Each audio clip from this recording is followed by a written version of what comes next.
qu'à 30 ans, ouais, j'ai tout plaqué pour me relancer dans le vélo et bon, apparemment ça marche plutôt bien. La Bretagne accueillera les championnats de France de l'avenir en août 2023. Si j'arrive à reprendre le vélo assez tôt pour pouvoir bien me préparer, c'est sûr que ouais, le Tour de Bretagne, pour moi, c'était un objectif.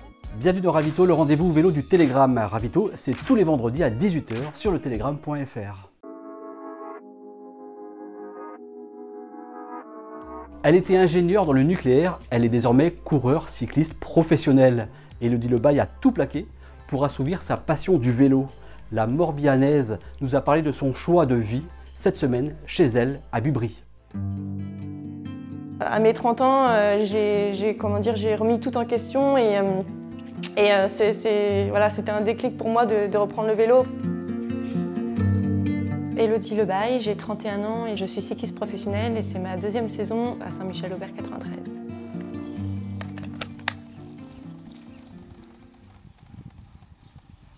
J'étais dans le milieu nucléaire par le passé, donc quand j'étais ingénieure d'affaires. Comme je le dis souvent en rigolant, j'ai fait un petit peu ma crise de la trentaine.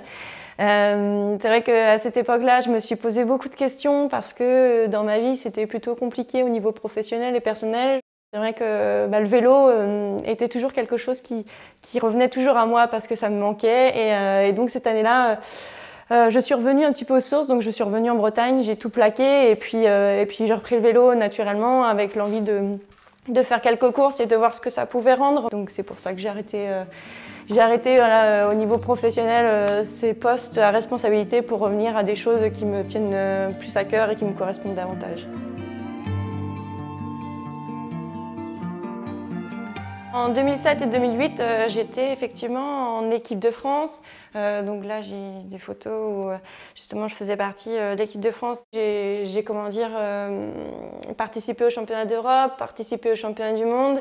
Donc effectivement, j'ai des regrets en quelque sorte d'avoir arrêté parce que j'avais peut-être un avenir florissant qui pouvait s'ouvrir à moi par la suite. Malheureusement, à mon époque, on ne pouvait pas en vivre du cyclisme féminin. C'était très compliqué. Il y avait des choix à faire entre les études et le sport. Et mon entourage m'a orientée sur les études en priorité, puisque c'est ça qui apportait une sécurité pour le futur. J'ai essayé d'oublier ça pendant des années, pendant 10 ans. J'ai essayé de mettre de côté ça et de voir autre chose en me disant que le vélo c'était du passé, que c'était impossible de revenir. Malheureusement et heureusement, j'ai jamais réussi à oublier le vélo et j'ai toujours eu des remords et des regrets d'avoir arrêté. Donc ouais, c'était le déclic de se dire c'est maintenant ou jamais et qu'il fallait se lancer. Donc à 30 ans, ouais, j'ai tout plaqué pour me relancer dans le vélo et bon, apparemment ça marche plutôt bien, donc je suis contente.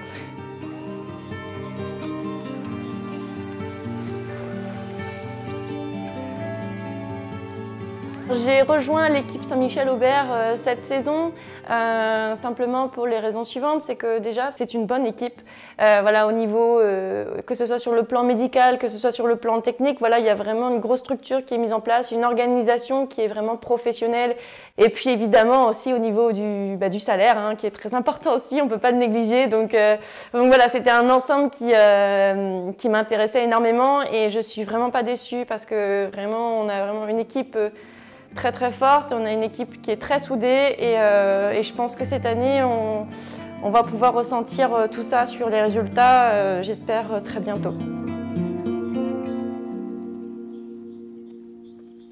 Et Élodie Lebaille tient ses promesses, elle a pris la 3e place d'une course par étapes le week-end dernier aux Pays-Bas.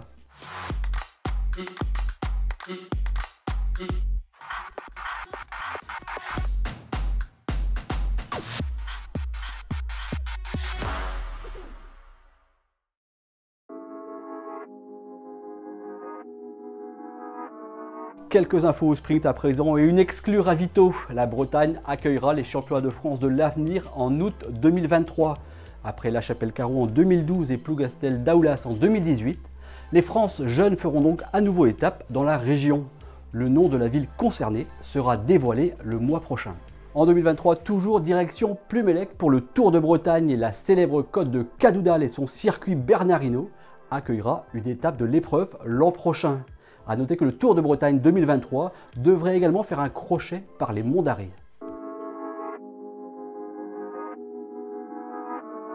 Axel Laurence a tout connu lors du dernier Tour du Rwanda, le maillot jaune de leader et une tendinite au genou qui l'a contraint à jeter l'éponge. On a pris de ses nouvelles cette semaine.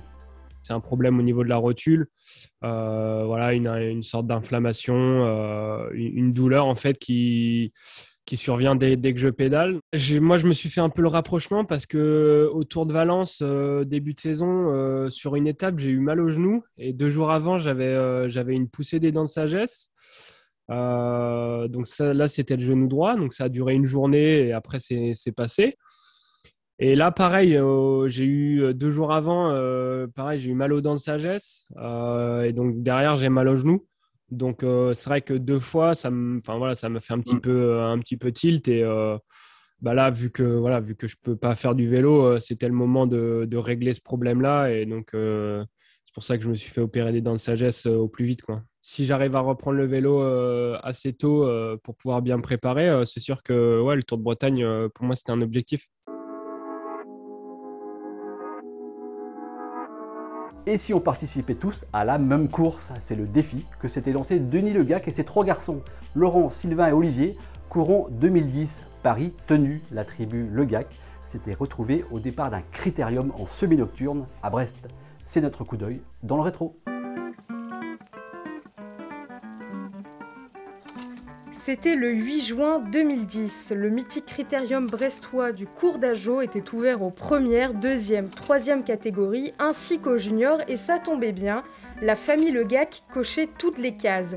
Une occasion unique de courir ensemble que ne voulait pas laisser passer Denis, qui prenait donc le départ de l'épreuve avec ses 3 garçons.